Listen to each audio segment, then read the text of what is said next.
শীতকাল মানেই বাগান বিলাসের রাজত্ব। আর তোমরা যারা বাগান করো তাদের বাগানে একটা হলেও নিশ্চয়ই বাগান বিলাসের গাছ রয়েছে। এই বাগান বিলাস গাছে শীতকালে ফুল পাওয়ার আগে কিছু সহজ পরিচর্যা করার প্রয়োজন আছে। চলো আজ আমি তোমাদের সাথে শেয়ার করব আমি কিভাবে আমার বাগান বিলাস গাছগুলোতে পরিচর্যা করি। প্রথমেই দেখতে পাচ্ছ গাছের গোড়ার মাটিটাকে ভালো করে খুশে নিয়েছি। এরপরে কিছুটা পরিমাণ ডিএপি নিয়েছি।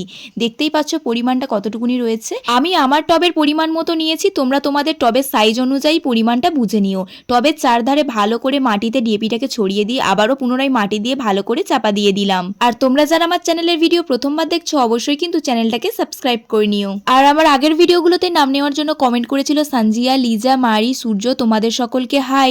নিয়েছি কিছুটা পরিমাণ গোবর সার। তোমরা চাইলে এর পরিবর্তে পাতা পচা সার বা কিচেন ওয়েস্ট কম্পোস্টও ব্যবহার করতে পারো। তো ভালো করে গাছে খাবারটি দেওয়ার পর পরিমাণ মতো গাছে জল দিয়ে দিলেই আজকের মতো আমাদের কাজ শেষ। তো আজকের মতো চলি, দেখা হচ্ছে আবার অন্য কোনো ভিডিওতে। বাই।